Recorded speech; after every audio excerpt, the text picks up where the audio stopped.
নমস্কার। বৈশাখীর হেসেলে সবাইকে স্বাগত। ওয়েদারটা এত ভালো লাগছে, কি বলবো। মনে হচ্ছে যেন সমুদ্রের ধারে বসে আছি। হালকা ঝোড়ো হাওয়া আর বৃষ্টি। ঘরে বসে জানলার দিকে তাকিয়ে বৃষ্টি দেখতে আমি বরাবরই ভালোবাসি, আর বৃষ্টিতে ভিজতেও। এখনো সুযোগ পেলে ভিজি।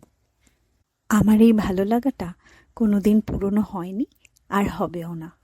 বৃষ্টি ভেজা দুপুরে খিচুড়ির কথাই মনে পড়ে। কাল থেকেই বৃষ্টি হচ্ছে, তাই আর অন্য কিছু অপশন ভাবতে পারলাম না। গরম গরম খিচুড়ি, আলু ভাজা আর ডিম ভাজা। যদি ইলিশ মাছ ভাজা থাকতো তাহলে তো আর কোনো কথাই হতো না। আমি মুগ মসুর ডাল আর সেদ্ধ চালের খিচুড়ি করেছি।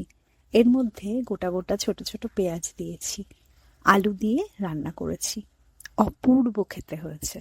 যে এই বৃষ্টি ভেজা দিনে তোমরা কি কি রান্না করলে আমায় জানিও। আজ তবে আসি, আবার দেখা হচ্ছে কাল। সবাই সবার পরিবারকে নিয়ে সুস্থ থেকো, ভালো থেকো। নমস্কার। আর যদি সম্ভব হয় আমার এই পেজটাকে লাইক করো আর শেয়ার করো। এই ছোট্ট আবদারটা করলাম।